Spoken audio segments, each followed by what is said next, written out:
Hey everybody, I'm Andrew from the Flutter team, and in this video, I'm going to tell you all about Flutter's stateful widgets, what makes them different from stateless widgets, how state objects work, and more. This is actually the second in a run of videos we're doing, so if you haven't seen the first one, I recommend scrolling down to the video description below where we have a link to it.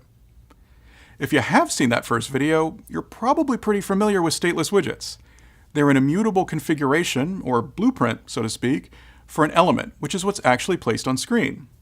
Now, if you're like me, you hear that and you think, immutable configs are great, but I'm not writing an app that's just going to draw itself and stop. What about data that changes? How do I track that and update my UI? Well, that's where Stateful widget comes in. It provides immutable configuration info and a state object that can change over time and trigger rebuilds of the UI. Let's take a look at some code and I'll show you how it works.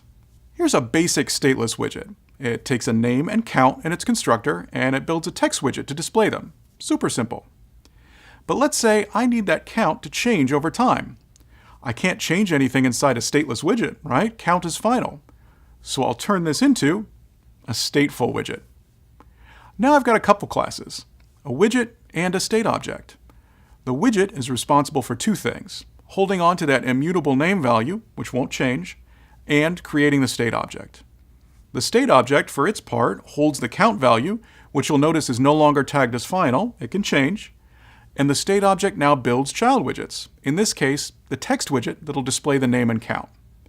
To get a handle on how this really works, let's take a look at the widget and element trees. If you recall from our previous video, it's the element tree that actually represents what's on screen. The widgets are just blueprints for those elements. Now for stateless widgets, the process of getting on screen is pretty straightforward.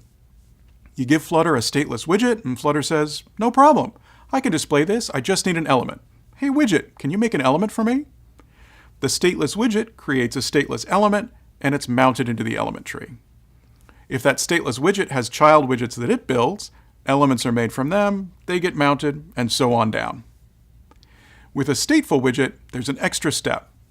Just like before, first comes the widget, but when Flutter asks it to create an element, it returns a stateful element. That stateful element then goes back to the widget and says, hey, can you make a state object for me? Which is what that createState method is for. That method kicks out a new state object, and the element holds on to it. Now it's time to build child widgets, so stateful element calls the state object's build method. If we take a look at the code from before, you'll see why. In order to build a text with the correct string, we need the name property from the widget and the count property from the state object. Because the state object maintains a reference to the widget for which it's maintaining state, it can access both values and use them to construct the text widget. And there it is. Text is stateless, so it creates a stateless element which gets mounted in the tree. Now, technically text has a few children of its own to help with accessibility and actually rendering the text, but for this example, I'm just going to keep things simple and stop right here. So, everything's built and our element tree is ready to go. All right, let's take another look at the state object. Right now, nothing in here is actually updating the state. Nothing's changing that count property. But if I drop in a gesture detector, I can use the setState method in the state object to make a change. SetState is a way for you to set properties on the state object and trigger updates to the UI. You give it a function that makes the changes, and the state object runs it and makes sure the UI gets rebuilt afterwards. If we go back to the diagram, when setState runs, the count gets incremented, plus, and here's the important bit, the state object marks its element as dirty, meaning it will rebuild its children on the next frame. And here I'm using frame in the graphics card 60 frames per second sense. When that next frame rolls around, just like before, stateful element calls the build method in the state object to rebuild the children, and out pops a new text widget that shows the new count. The old text widget goes away, and in comes the new one. And here's the cool part. Because that new widget is the same type as the old one, they're both text, the stateless element stays right where it is, and just updates itself to reference the new widget. So that's a basic example of how state objects can hold data that changes over time and rebuild child widgets when it does. But there's another really useful thing about state objects. They have a long lifespan.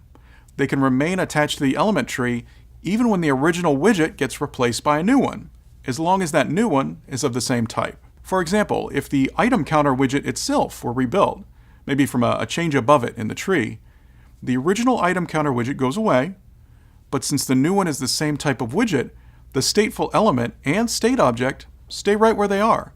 They survive the change in widgets and just mark themselves dirty so their children get rebuilt.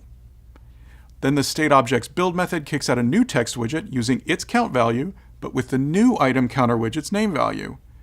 The old text widget goes away, the new one's mounted, and the stateless element for the text stays right where it is. So that's how state can be maintained even after the widget that made the state object has been replaced.